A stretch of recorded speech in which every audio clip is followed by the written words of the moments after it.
Hey everyone, let's spend some time discussing the impact of a project manager and the project manager's skills triangle. Generally speaking, a project manager has considerable influence over certain aspects. Particularly, they have a significant say in the project itself, meaning at the core level, you hold substantial influence, as you fully oversee the management of the project, driving its progress. Plus, the company has established a project charter, empowering you to allocate resources, advance the project. Therefore, you have significant influence over this project. If certain projects are exceptionally successful, or even the company's central projects, priority projects, you might influence the organization. If your company is notably powerful, or if your projects excel in this field, they might influence the industry. However, in comparison, actually many companies or projects, none of them are in this kind of situation. Looking into the future, it might impact certain academic fields. This could lead to developments in influential areas, but that's actually quite rare.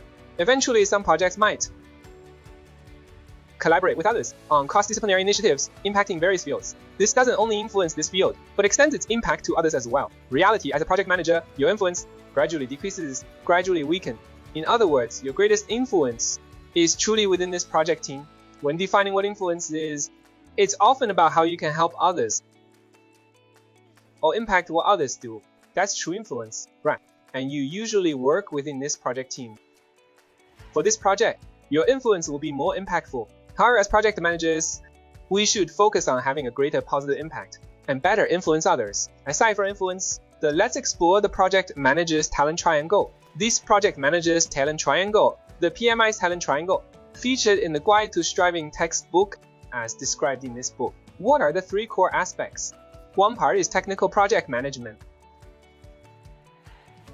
The next focuses on leadership, and there's another aspect, strategic and business management,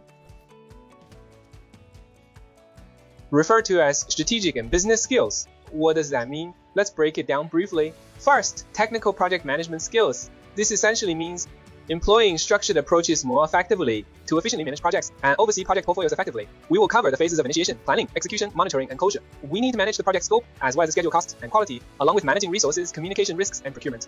These topics are essentially what the PMP course covers, which encompasses the key learning areas. These form our technical project management skills. These are essential skills you need to acquire. The values inherent in the PMP framework, it will broaden your capabilities and will demand strong leadership skills. What defines true leadership? I'm sure when you were kids, you watched some war dramas. Isn't that right? Typically, the combatant officers, when battle, how would they command? They'd order, charge ahead, comrades!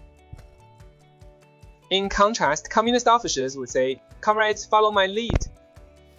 Whether it's a follow me or charge ahead, the essence is to inspire everyone, inspiring the team, to driving the team forward. The words with and for have distinct nuances. They carry varying implications. History has already shown us the answer. However, often leadership is truly about guiding the team, leading the team, inspiring the team, collaborating to achieve goals. Leadership itself means, in fact, who would you say has leadership? These jobs have leadership skills. It's obvious he has leadership, isn't that right? However, plenty of people also, if you ever read Jobs' biography, you might find him quite irritating. I can hardly imagine working with someone like that. It's quite daunting. Due to leadership, without a doubt, he shows strong leadership, but he led the British Empire into a period of decline and downfall. Then, did Hela possess leadership skills? Clearly, he was immensely charismatic, a leader of such caliber, but he committed many significant, grave mistakes and errors. Thus, such a leadership style isn't inherently tied to a person's character, but what is it really connected to? Often, it relates to the followers themselves. If a person is inclined to be led, they lack a clear vision for the future. They need guidance. Whereas some individuals are naturally able to foresee the future, and they firmly believe that by taking this path, they'll surely reap rewards and enjoy the benefits. Come follow my lead. In such scenarios, followers naturally emerge. This is where leadership emerges, and that's when leadership shines. Often, leadership is about motivating the team and leading them to progress, to achieve their goals. Sometimes the goal isn't fully believed in by the team, as they might not fully believe it. But if you have confidence and stand firm, that's a key part of your leadership. It's about leading others. And the third one is, this is part of our 3 talent journeys. The third one is strategic and business acumen. Typically, when it comes to strategy, what comes to mind?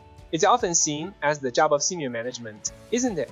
With our company's vision right here, And this vision outlines we aim to become, the type of company that, and how we can achieve it. We will define a strategic goal. However, this PMI framework will broaden your capabilities. We previously mentioned the thinking beyond your role. Working within your defined role. You need to think beyond your role. You should help your leader by easing their burden. You should consider strategic matters. It's about contemplating how to execute it, to drive forward more forcefully and accomplish these strategic goals. These are key considerations you need to think about. Another essential skill is business management. This specifically means business management. This aspect of business isn't about whining and dining. This is sort of business practice. What does this kind of business mean? It means that type of commercial analysis, which we saw earlier, the business case.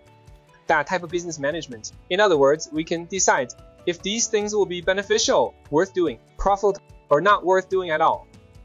We can skip it. We direct our energy toward different priorities. Dia's strategic and business management skills are all about approaching things from a leader's perspective to alleviate their concerns and assist in providing insightful information and even offer strategic recommendations. That's the idea behind it. This represents our talent triangle approach. Let's look at these few points. However, when it comes to the exam, the key point is, the first, we'll spend a lot of time explaining this